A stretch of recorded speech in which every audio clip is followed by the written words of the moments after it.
오늘 설교의 제목은 힘이 가득한 도시에서 필요한 힘이라는 제목으로 말씀을 나눌 겁니다.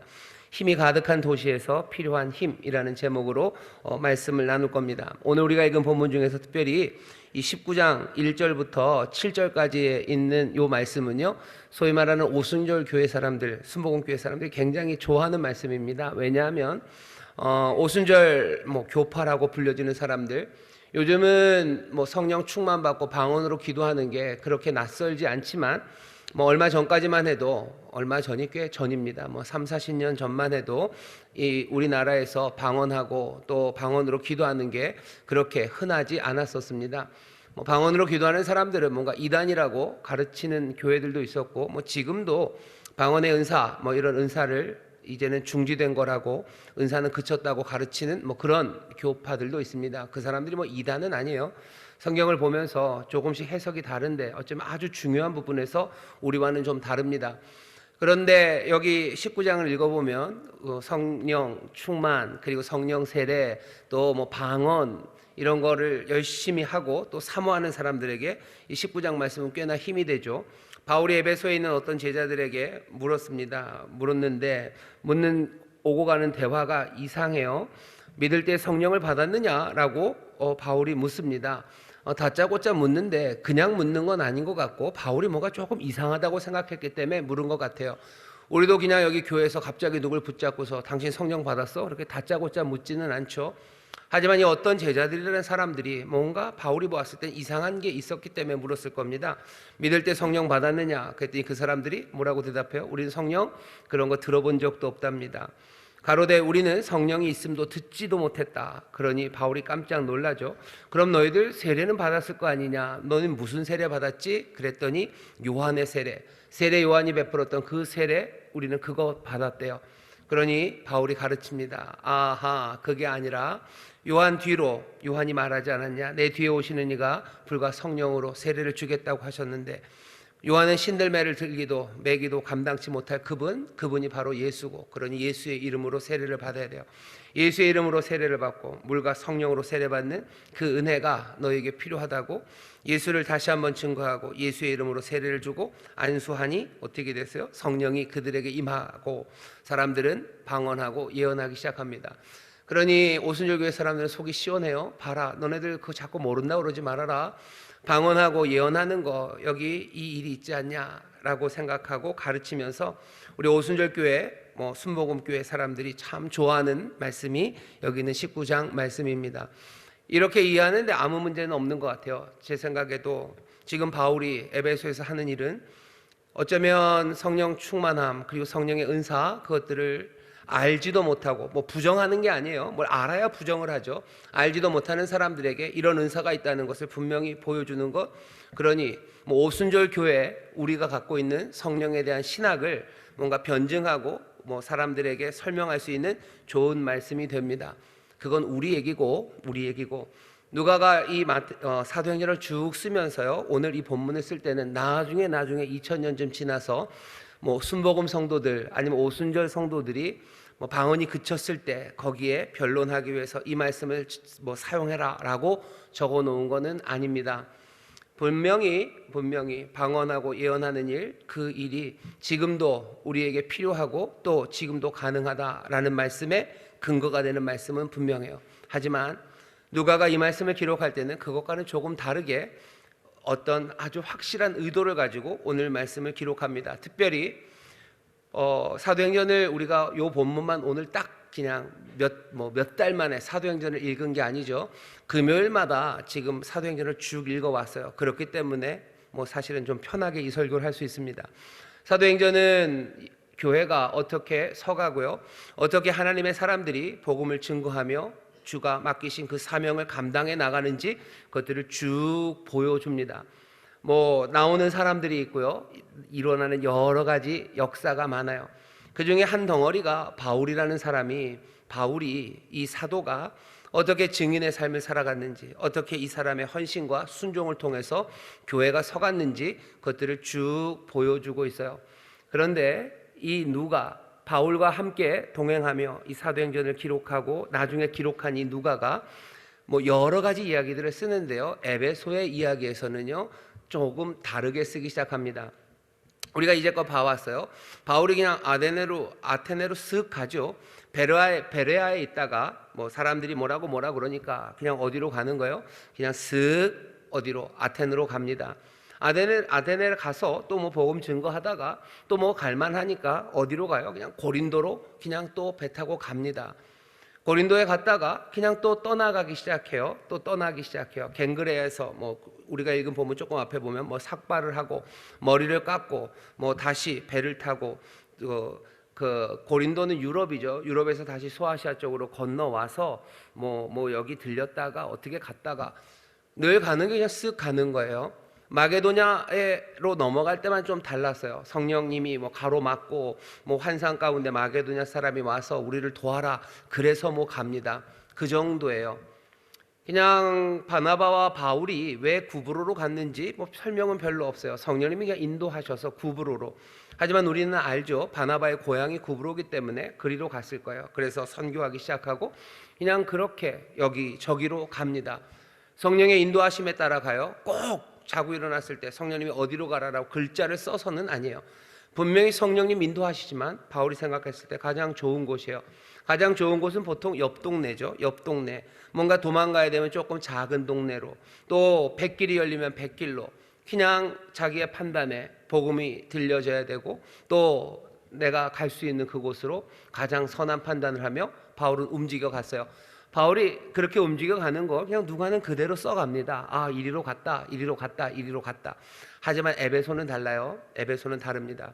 그냥 에베소에 갔다 그러면 되는데 오늘 19절에 보면 19장 1절입니다. 아볼로가 고린도에 있을 때 바울이 윗지방으로 다녀 에베소에 와서, 요거만 보면 그냥 에베소로 왔군, 이제 늘 벌어지는 그 일이 이루어지겠군 이라고 생각하지만 그 앞에 18장 18절서부터 28절까지 11절에 걸쳐서요, 누가는 셋업을 합니다. 무슨 셋업을 하냐면요, 고린도를 떠나서 바울이 다시 소아시아 쪽으로 건너가요. 건너가서 예루살렘에도 들리고 다시 안디옥으로 갔다가 여기저기를 돌아다니는 그 중간에 잠깐 에베소를 들렸었대요. 잠깐 에베소에 들려서 복음을 증거하니 사람들이 더 머물라고 그랬지만 바울이 그렇게 얘기했어요. 하나님이 만일 하나님의 뜻이면 21절입니다. 너희에게로 돌아오리라 하고 배를 타고 에베소를 떠났어요. 꼭 그런 얘기가 필요 없는데 에베소 얘기를 잠깐 합니다. 그러면서 에베소에 바울이 브리스길라와 아굴라를 남겨놨어요. 근데 또 거기 알렉산드리아에서 온 아볼로라는 사람이 거기에 또 왔대요. 알렉산드리아라는 대학 도시입니다. 학문이 어마어마하게 발전한 이집트의 알렉산드리아에서 아볼로가 에베소에 와서요. 에베소에 와서 사람들을 가르쳐요. 성경을 잘 가르치고 예수가 그리스도임을 알아요. 그걸 가르치지만 뭔가 좀 부족해요. 받은 건 요한의 세례만 받았어요. 아볼로가 큰 문제가 있는 건 아니에요. 하지만 또 아볼로는 아가야로 고린도로 떠납니다. 그 얘기를 쭉 써놔요. 왜 그냥 이전에 했던 것처럼 바울이 고린도를 떠나서 소아시아 쪽 갔다가 예루살렘 갔다가 그 위쪽으로 돌아다니다가 그냥 또 에베소 왔다 그러면 될 건데, 지금 여기 누가는 에베소라는 상황 미리 바울이 제대로 도착하기 전에 에베소의 상황을 미리 얘기합니다.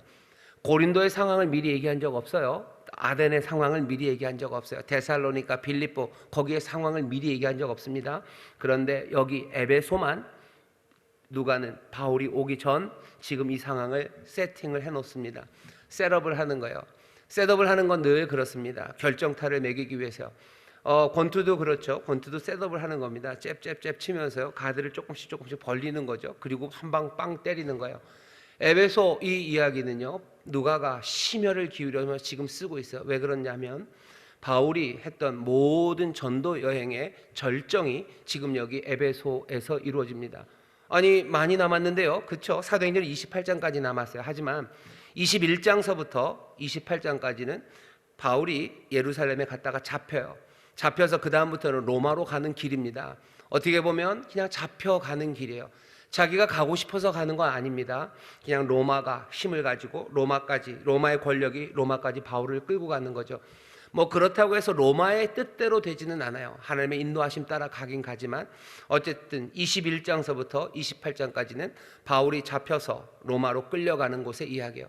바울이 자기의 발로 하나님의 말씀에 순종하기 위해서 움직여갔던 어쩌면 선교의 마지막은 여기 에베소가 절정입니다. 에베소가 절정입니까? 절정으로 지금 누가가 셋업을 하고 있어요. 20장 가면 19장 끝까지 에베소 이야기고 20장에 가면요, 바울이 그냥 처음에 전도했던 동네를 한 1000km쯤 되는 지중해 일대를요 막 돌아다니는 이야기를 아주 그냥 짧게 씁니다. 짧게 써요.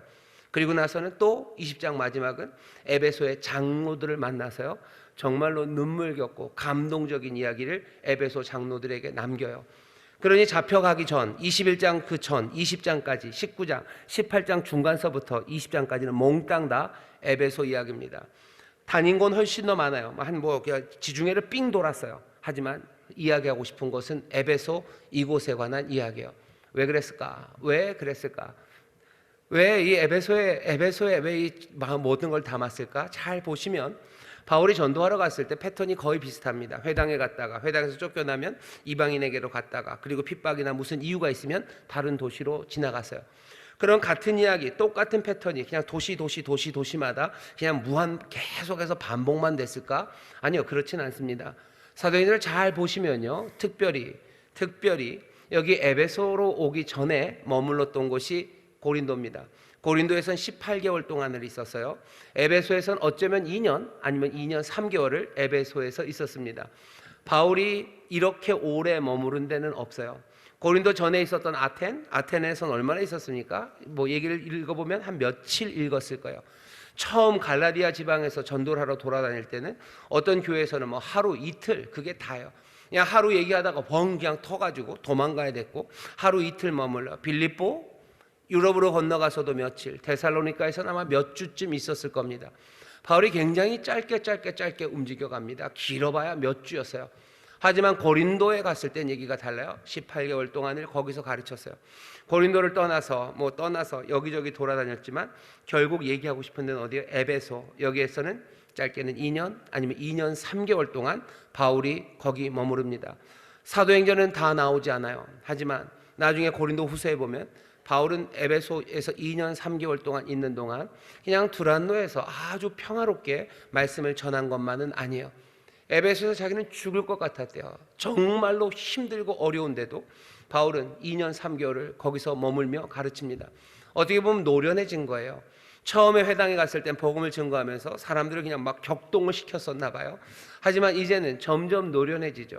아덴에서 공적으로 복음을 증거하고 또 고린도에서 이런 사람 저런 사람 만나며 복음을 증거하면서 바울은 굉장히 노련해진 것 같습니다. 그러니 에베소에 있는 회당에서도요 3달 동안을, 회당에서 보통 그냥 가자마자 쫓겨날 때가 많았어요. 하지만 오늘 본문에 보면 8절에 바울이 회당에 들어가 3달 동안을 담대히 하나님 나라에 대하여 광론하고 권면했대요. 회당에서도 쫓겨나지 않을 만큼 바울은 노련해졌어요. 계속해서 그 사람들을 바꿀 수 있을 만큼 그렇게 노련하게 예수 그리스도를 전합니다.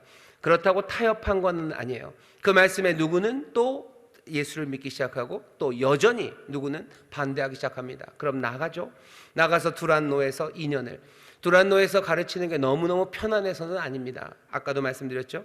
고린도 후서에 보면 바울은 에베소에서 죽을 만큼 힘들었어요. 그래도 두란노 그곳에서 복음을 증거합니다.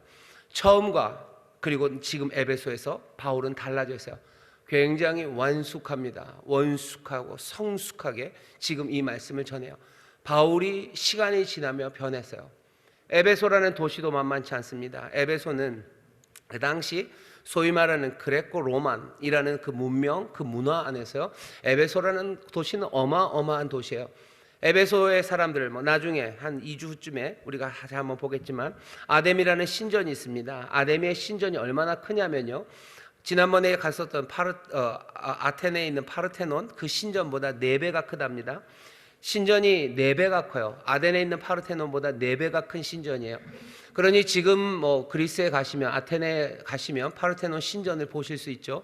하지만 그것보다 4배 사이즈를 생각하시면 돼요.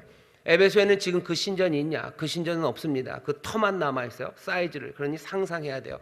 소위 말하는 옛날에 소년중앙에 세계 고대 7대 불가사의 그럴 거 나올 때 피라밋 이런 것과 함께 나왔던 게 늘 에베소의 아데미 신전입니다. 신전을 그렇게 크게 지을 수 있다는 건 무슨 얘기예요? 돈이 있다는 얘기예요. 돈만으로 못 짓습니다. 지을 수 있는 사람이 있어야 돼요. 보통은 누가 짓습니까? 대통령이 줘요? 천만에 노예가 짓는 거예요. 돈이 있고 노예가 있다는 건 거기는 어마어마한 상업도시라는 겁니다. 지중해 어쩌면 최대 상업도시, 최대 무역도시가 에베소예요. 거기는 뭔가를 그렇게 아름다운 걸 지을 수 있다는 건요, 문화적으로도 굉장히 발전한 곳이라는 것이 증거가 됩니다. 문화가, 돈이, 그리고 신전이, 정치가, 군인이, 상인이, 그리고 온갖 노예들이 가득한 도시가 에베소예요. 그 지중해 연안, 그 문명에 어쩌면 총알처럼 서 있는 곳이 그 에베소라는 찬란했던 도시입니다. 거기에 지금 원숙해진 바울이 지금 그곳에서 복음을 증거하고 있어요. 이제껏 바울이 도시마다 갔을 때는 그냥 몇 사람, 어떤 때는 한 개인, 이름 모를 개인, 아덴에서도 그냥 몇 명, 그렇죠, 몇 명 바꿔내요. 어떤 때는 좀 더 많이, 고린도에서는 물론 18개월이나 있었으니까 훨씬 더 많은 사람들. 하지만 에베소에서는 전혀 다른 이야기를 합니다. 뭐냐 하면 한 개인이 예수를 믿고 한 가정이 구원을 얻고, 그래서 좀 더 많은 헬라의 귀인들이, 아니면 좀 더 많은 유대인들이 믿었다, 그 정도가 아니에요. 에베소는 달라졌습니다. 어떻게 달라져요? 나중에 보면 알겠지만 성 전체가, 도시 전체가 요동하기 시작합니다. 그 전까지는 하나님의 말씀을 증거하는 바울을 통해서 한 개인들 아니면 몇몇 사람들의 마음이 흔들렸다면, 여기 에베소에서는 달라요. 온 도시가 흔들려요. 아담이 그 신을 섬기면서, 그 신전에서 신을 섬기면서 얼마나 많은 사람들이 그곳에 왔는지, 그 신전에 있는 아담이를 만드는 은장색, 그거 파는 거, 그걸로만 해도 돈을 엄청 벌었던 도시가 에베소예요. 근데 그 에베소에서 이 은장색이라는 산업 자체가 무너질 만큼 에베소가 흔들려요. 물론 에베소의 100%가 다 예수를 믿은 건 아닙니다. 하지만 그것을 흔들 만큼이에요. 사실은 100%가 다 흔들려야지 흔들리는 건 아닙니다. 10%, 20%만 흔들려도 흔들리죠. 여기 사업하시는 분들 아실 거예요. 사업하시는 분들 영업이익률이 보통 몇 프로 나옵니까? 10% 나오면 대단한 거예요. 이익률이 적어도 은행 이자보다만 많으면 돼요. 은행 이자가 5%면 6%만 벌어도 사실은 회사는 진행이 됩니다. 근데 거기에서 뭔가 10% 떨어지기 시작하면요, 그때는 위기예요. 그때는 흔들흔들 하는 겁니다. 아마 도시의 한 10% 정도가 생각이 바뀌기 시작하면 도시의 산업이 무너지기 시작해요. 다른 데는 그런 얘기 없어요. 하지만 에베소에서는 온 도시가 소동합니다. 산업이 무너지기 시작해요. 한 번도 그런 적 없어요. 2년 3개월을 머무른 곳도 없어요. 바울은 성숙하게 지금 그곳에서 복음을 증거해요. 에베소라는 얘기를 누가 하고 싶어요. 여기 이 결정타, 어쩌면 바울의 사역의 절정의 이야기를 지금 하고 싶은 거예요. 그러면 셋업을 해야 되죠. 그 셋업이 뭡니까? 다른 것 아니에요. 뭔가 부족하다는 거예요. 알렉산드리아에서 온 아볼로라는 위대한 성경의 선생, 거기에서도 뭔가 부족해요. 브리스길라가 가르쳤어야 됐어요. 여기 어떤 제자들이라는 사람이 있어요. 하지만 여기도 부족해요. 뭔가가 부족해요. 채워져야 되는 게 있어요. 그게 있어야 여기 지금 에베소에서처럼 바울의 사역의 절정이 이루어질 수 있다고 얘기하는 건데, 그게 뭡니까?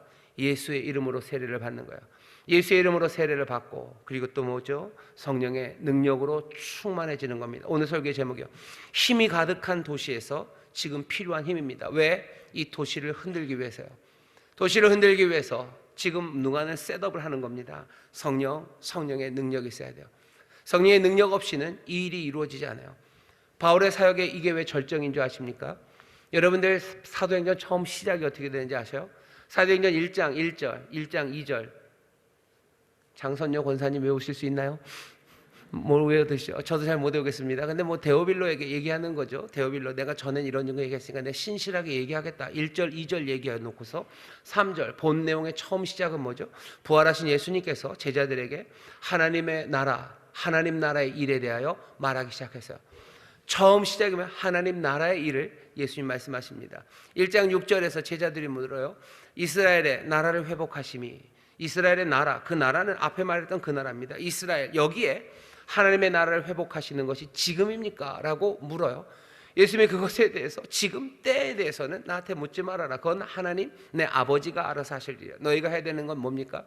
너희는 기다리면 돼요.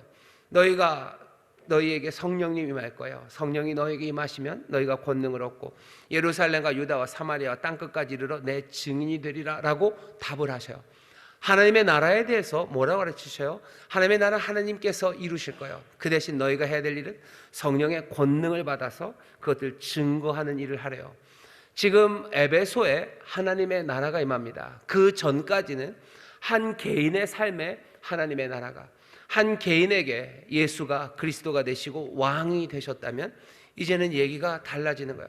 한 도시에 예수가 왕이 되셔서요, 하나님의 나라가 그 에베소에 임하는 이야기입니다. 여기 오늘 본문을 보면 바울이 갑자기 19장 8절에서 바울이 회당에 들어가 석 달 동안을 담대히 하나님 나라에 대하여 강론한다고 그래요. 하나님 나라에 대하여 바울이 가르친다는 이야기가 다른 데는 그렇게 많이 없습니다. 여기에 있어요. 그리고 또 어디에 있어요? 사도행전의 제일 마지막 28장 31절인가요? 거기 보면 사도행전의 마지막입니다. 바울이 무슨 얘기하면서 끝나요? 하나님 나라 이야기하고 있는데 아무도 그것들을 막고 금할 사람이 없더라 하면서 끝나는 거예요. 사도행전의 처음 시작 1장 3절 28장 31절 처음과 끝은 뭐가? 하나님의 나라가 거기에 있어요. 하나님의 나라를 예수님 말씀하셨어요. 사도행전의 제일 끝에서는 이제 누가? 바울이 하나님의 나라를 말합니다. 예루살렘 그 감난산 그곳에서 예루살렘에서 말해요. 예루살렘에서 하나님의 나라를 말합니다. 하나님의 나라를 가르치고 선포해요. 그리고 바울이 로마에서 하나님 나라를 말합니다. 그 절정은, 그 증거가, 로마가 흔들리는 건 아직 보이지 않았어요. 하지만 사도행전에서 한 도시가 흔들리는 것, 예루살렘은 한 번 흔들렸어요. 생각나시죠? 그 기도하는 가운데 마가의 다락방 그것을 흔들며 하나님의 영이 임하죠. 베드로가 뛰어나와서 그 예루살렘에서 복음을 증거할 때 사람들이 소동했어요. 3,000명이나 되는 사람들이 회개하고 예수님 앞에 나와 삶을 새롭게 가졌지만 거기에 예루살렘이 흔들렸다는 이야기는 없어요. 하지만 에베소는 다릅니다. 에베소는 온 도시가 소동하고요, 온 도시가 뒤집어지기 시작해요.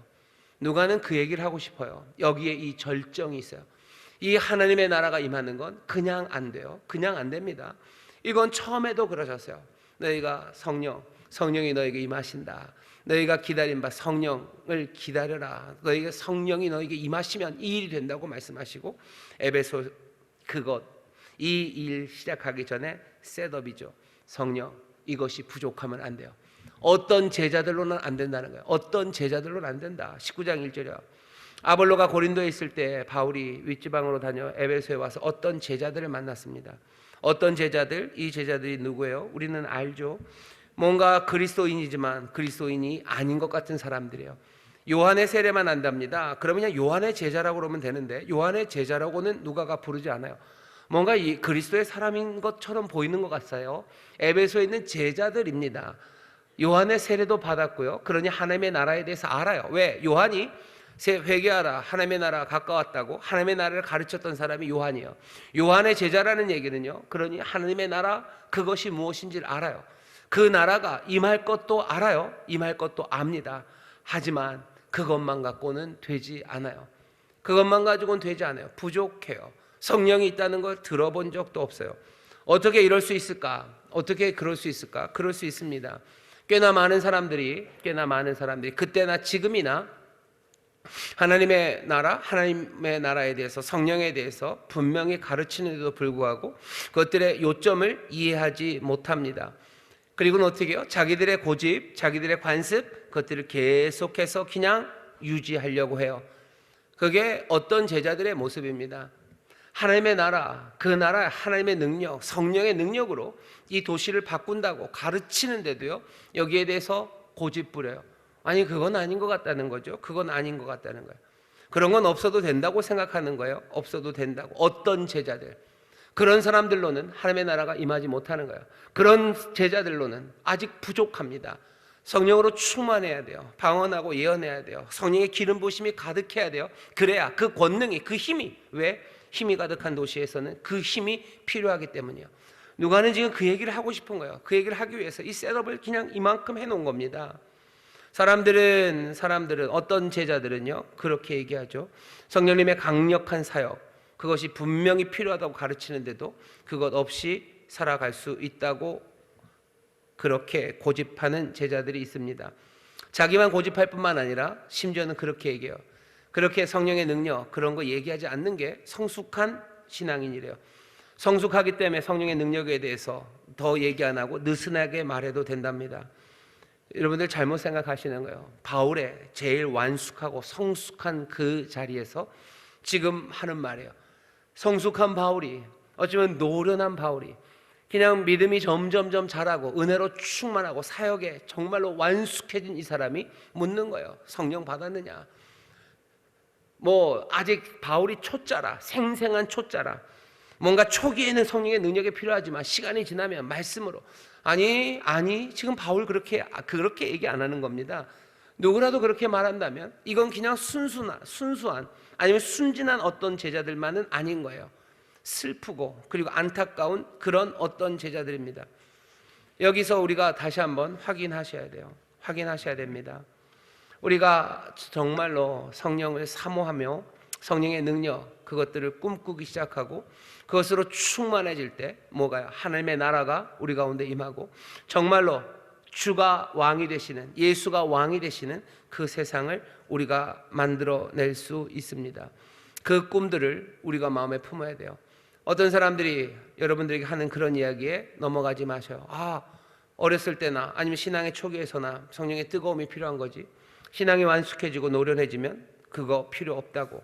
아니 그것 없이도 신앙생활하는 자기를 자랑하는 사람들, 그 사람들 조심하십시오. 왜? 그 사람들은 자기 마음은 관리할지 몰라요. 자기 마음 관리하고 경건하게 사는 것, 그것이 자기의 관심이에요. 그렇게 사는 사람들은요, 어떻게 보면 지극히 개인주의적인 사람들입니다. 지극히 개인주의적이에요. 어쩌면 그래서 요즘 세상에 이렇게 개인주의적인 이 세상에 어울리는 종교인의 태도일지도 모릅니다. 개인주의적이죠. 그러니 내 마음 관리하고 나 경건하게 사는 거, 그거요. 내 영적인 복지예요. 내 영적인 안녕이에요. 내 영적인 안녕을 위해서는 관심이 있어요. 내 영적인 안녕을 위해서는 내가 수고하고 열심을 냅니다. 하지만 하나님의 나라라는 그 더 큰 전망, 거기에는 관심이 없어요. 거기에 관심이 없으니 성령 충만에 대한 사모함도 없습니다. 여기에 이 슬픈 일들은 뭐죠? 순환되기 시작하는 거예요. 뭔가 의무는 감당합니다. 어떤 제자들은 의무는 감당해요. 하지만 정말로 감미로운 기쁨, 그것으로 할 수 있는 순종, 그리로는 나가지 못해요. 믿음으로 앞으로 전진해 나가는 순종, 그런 것들은 보지 못합니다. 하나님께서 압도적인 능력으로, 성령의 임재로, 성령의 감당할 수 없는 그 뜨거움으로, 휘몰아치는 능력으로 내 삶을 바꾼 것, 그것들을 경험하지 못했기 때문에 내가 세상과 다른 사람들, 그것을 성령의 능력으로 바꿔낼 수 있고 하나님의 나라가 그것에 임할 수 있다는 그런 소망, 그런 기대, 그런 꿈과 비전, 그런 거를 품지 못합니다. 그러니 뭐 하는 거예요? 내 신앙, 내 마음 관리하고 내가 거기서 경건하게 살아가는 거, 거기에 매몰되는 겁니다. 어떤 제자들은 그런 사람들이었어요. 어쩌면 우리들 중에도 이런 어떤 제자들이 있을지도 모릅니다. 오늘 온성금이에요.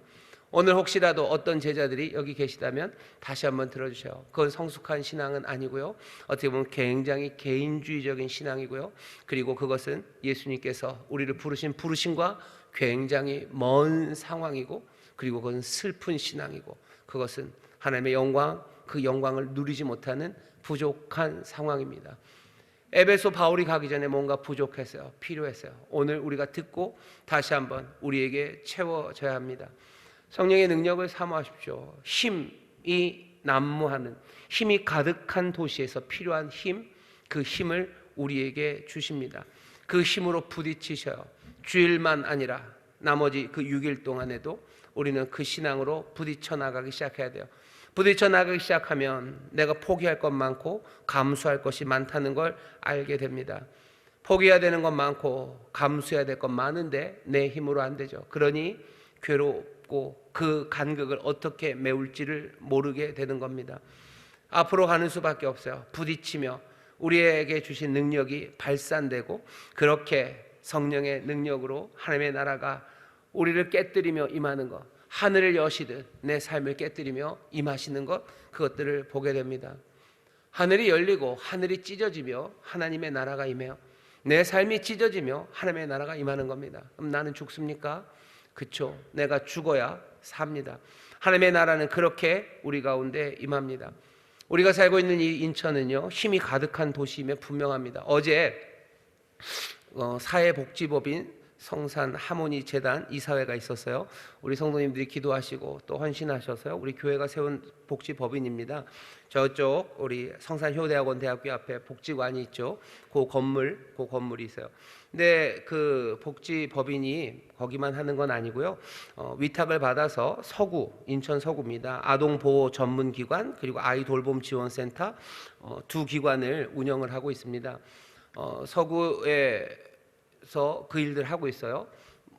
아이 돌봄 지원센터는 그런 거죠. 뭐 저녁에 아니면은 부모님들이 돌볼 수 없는 아이들, 돌볼 분들을 보내주는 거예요. 보내주고 뭐 비용은 정부에서 대죠. 한 85%를 대고 15%는 그 당사자가 15%를 내요. 그래도 또 어려우신 분 있죠. 기초생활수급 대상자, 차상위 그럴 때는 뭐 하나도 안 내고 다 지원이 되고 뭐 그런 게 있습니다. 갑자기 눈이 번쩍 떠지는 분 계셔요. 그런 게 있습니다. 그런 게 있어요. 그거 다 관리하는 기관이에요. 그 기관을 뭐 다른 데서 지금 서구는 적어도 우리 교회 기관에서 지금 하고 있어요. 그러니 여러분들 뭐 자랑할 건 아니지만 여러분들 기도해 주시고요. 그 서구에서 돌봄이 필요한 아이들에게 돌보는 분들 보내는 것 지금 우리 교회 그 재단에서 지금 하고 있는 겁니다. 또 뭐가 있냐면 뭐 비슷하게 같이 하고 있는 게요. 아동 보호 전문기관이라고 해서요. 학대 피해 당한 아이들 계속해서 가서 살펴보고 문제 있는지 확인하고 하는 거. 서구에 있는 아이들은 우리 재단에서 위탁을 받아서 지금 운영을 하고 있어요. 그러니 우리 교회가 우리는 뭐 아무것도 안 하고 있다. 제가 생각해도 우리 교회만큼 하는 데는 없어요. 뭐 더 있겠지만 어제 이사회를 가서 거기 센터장님, 뭐 관장님 얘기를 좀 듣는데 그 중에 하나가 대한민국에서 학대 피해를 받는 아동 숫자 1등이 어딘지 아셔요? 뭐 자랑할 일은 아닙니다. 안타깝게 인천 서구가 학대 피해 아동 전국 1등이랍니다. 제일 많대요. 어둠의 힘이 강력한 도시, 뭐 인천이 될 수 있습니다. 뭐 서구만의 이야기는 아니에요. 힘이 가득한 도시예요. 힘이 가득한 도시에서 필요한 힘은 뭔지 우리가 다시 한번 보셔야 돼요. 어쩌면 성령의 능력이 가장 필요한 곳이 어딘지, 그러니 부으시고 역사하실 곳이 어딘지 우리는 다시 한번 분명히 보게 됩니다. 지금 제가 한 모든 설교도 사실은 다 셋업이에요. 다 셋업이죠. 무슨 얘기하고 싶은 거예요? 여기 인천 이곳에 힘이 가득한 이 도시에 필요한 힘이 뭔지 다시 한번 보세요. 나 혼자 보존하고 나 혼자 경건하게 살려면 없어도 될지 모릅니다. 하지만 정말로 하나님의 나라가 예수가 오셔서 주가 되시고 왕이 되심으로 이 세상이 하나님의 나라, 그 나라가 능력으로 임하는 것을 보기를 원하는 사람들, 정말로 아버지의 뜻이 이 땅에서 이루어지길 원하는 사람들, 정말로 하나님의 평강이 이 땅에 가득하고 하나님의 은혜의 강물이 이 땅에 흐르고 많은 슬픔의 사람들이 기쁨으로 변하고 주저앉았던 사람이 일어서기를 원하는 하나님의 나라, 그 나라가 언제 임하는지를 궁금해하고 마음에 품는 그 모든 사람들은 오늘 이 말씀을 들으셔야 돼요. 힘이 가득한 이 도시, 이곳 인천에 하나님의 영이, 하나님의 능력이, 성령의 능력이 우리 가운데 임해야 됩니다. 그러면 이 땅은 변할 거예요. 이 땅은 변합니다. 여기 서구에서 오신 분들 오늘 이 밤에 간절히 기도하셔요. 인천에 있는 모든 분들, 여기 거의 다 인천, 서울에서 오신 분들은 그냥 살살 기도하셔도 뭐 좋습니다. 하지만 여기 힘이 가득한 이 도시에서 다시 한번 부으시고 역사하시는 그 힘, 그 능력을 구하십시오. 성령의 능력 구하셔요. 그리고서는 그 능력으로 부딪혀가기 시작하는 거예요. 나를 위한 내 경건과 내 마음을 지키기 위한 게 아니라 하나님의 나라를 위해서, 하나님의 나라를 말하고 하나님의 나라가 임하는 그 놀라운 비전과 꿈을 향해서 달려나갈 수 있도록 우리가 다 같이 함께 기도하며 또 안수할 때 하나님의 영 우리 가운데 임하고 그 능력으로 우리를 채우십니다. 그 능력이 뭘까? 여러분 궁금하시죠? 오늘 성령의 충만한 가운데 주시는 지혜예요. 성령의 충만한 가운데 깨닫게 하시는 진리입니다. 그리고 우리에게 주시는 소망이고 용기고 담대함이고 그리고 재능이고 또 세상을 감당해낼 수 있는 놀라운 능력입니다. 오늘 주십니까? 예, 오늘 주십니다. 힘이 가득한 도시에 필요한 힘이 무엇인지 분명히 알고 구하는 우리들에게 오늘 성령의 충만함을 주십니다. 우리 자녀들에게는 여기 고등학생들이 있어요. 지혜를 주실 거예요. 지혜 주셔야 돼요. 용기를 주셔야 돼요. 순전한 마음 주셔야 돼요. 감당할 수 있는 강력한 마음의 힘, 버틸 수 있는 용기들, 그리고 또 싸워 이겨낼 수 있는 지혜들, 하나님께서 주시는 성령의 놀라우신 은사와 그 힘이 이 도시, 이곳, 또 우리 사랑하는 모든 성도들에게 오늘 이 밤 임할 줄 믿습니다. 기도하겠습니다. 하나님 감사합니다. 힘이 가득한 도시, 여기 필요한 힘이 뭔지 우리가 봅니다. 아버지 하나님, 어떤 제자들로는 안 됩니다. 오늘 우리가 부족하니 다시 한번 아버지 하나님 주 예수의 이름으로 세례를 받게 하시고 정말로 예수 왕 되신 분에 대한 굳건한 믿음 가운데 성령님 기름 부으시고 또 능력으로 임하셔서 우리의 힘이 되어 주시고 우리를 성령의 능력으로 가득 채워 주옵소서. 사모하는 자들에게 주십니다.